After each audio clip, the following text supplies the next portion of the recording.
अगर हम अपने परिवार के लिए चॉकलेट मिल्क बनाने का प्लान करें तो हम सही प्रोपोर्शन में दूध, चीनी और चॉकलेट जैसे इंग्रेडिएंट्स मिलाएंगे, है ना? अब क्या होगा अगर घर में मेहमान हो तो हमें हर इंग्रेडिएंट के प्रोपोर्शन को दुगना या तिगुना करना होगा। आसान है ना? इसका मतलब है कि एक रेसिपी के लिए इनपुट्स का प्रोपोर्शन हमेशा लगभग सेम ही रहेगा। हम इसे एटम्स के कॉन्सेप्ट के साथ क्यों डिस्कस कर रहे हैं? ये इसलिए क्योंकि ये हमें एटम्स से रिलेटेड कुछ इंपॉर्टेंट लॉज को समझने में मदद करेगा। एटम्स के कॉन्सेप्ट का इंट्रोडक्शन केमिस्ट्री के क्षेत्र में एक बहुत बड़ी सफलता थी।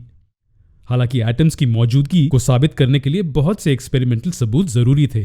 हाइपोथेसिस जैसे कि मैटर एटम से बनता है साबित करने के लिए एक्सपेरिमेंटल सबूतों की जरूरत थी। जल्द ही एक फ्रेंच केमिस्ट अंतवान लेवोजियर कुछ मजबूत और मान्य कॉन्सेप्ट्स को फाइनलाइज करने के लिए बहुत सारे एक्सपेरिमेंट्स किए। बहुत सारे ऑब्जर्वेशंस और आइडियोलॉजीज के बाद हमें केमिकल कॉम्बिनेशंस के दो प्रमुख लॉज मिले। वो दो लॉज हैं law of conservation of mass और लॉ ऑफ कांस्टेंट प्रोपोर्शंस। चलिए हर लॉ को डिटेल में समझते हैं। चलिए एक आसान एग्जांपल लेते हैं। इमेजिन कीजिए कि हम एक एक्सपेरिमेंट करते हैं जिसमें एलिमेंट ए और एलिमेंट बी आपस में रिएक्ट करते हैं और हमें कंपाउंड सी मिलता है। अगर हम ध्यान से ऑब्जर्व करें तो हम देखेंगे कि एलिमेंट ए और एलिमेंट बी के एटम्स रिएक्शन मिक्सचर में इंडिविजुअली एग्जिस्ट नहीं करते हैं। ये साथ में आते हैं हमें एक नया कंपाउंड सी देने के लिए। हालांकि ऐसा लगता है कि एलिमेंट ए और बी के एटम्स डीजेनरेट हो रहे हैं, लेकिन ऐसा नहीं है।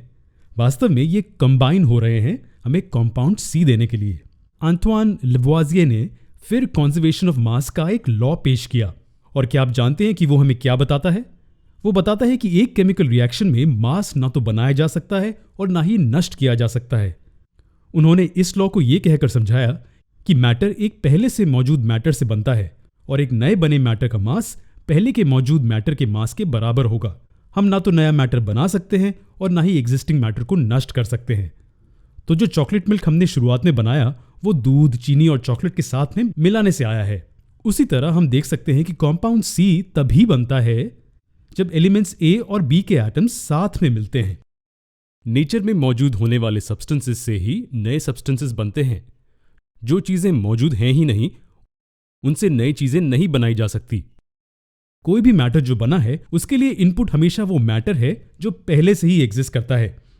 ये अब हमारा फर्स्ट लॉ था। क्या आपको सेकंड लॉ याद है? जी हां, वो लॉ ऑफ कांस्टेंट प्रोपोर्शंस था। लेकिन इस लॉ को डिटेल में जानने के लिए आपको हमारा अगला वीडियो देखना होगा।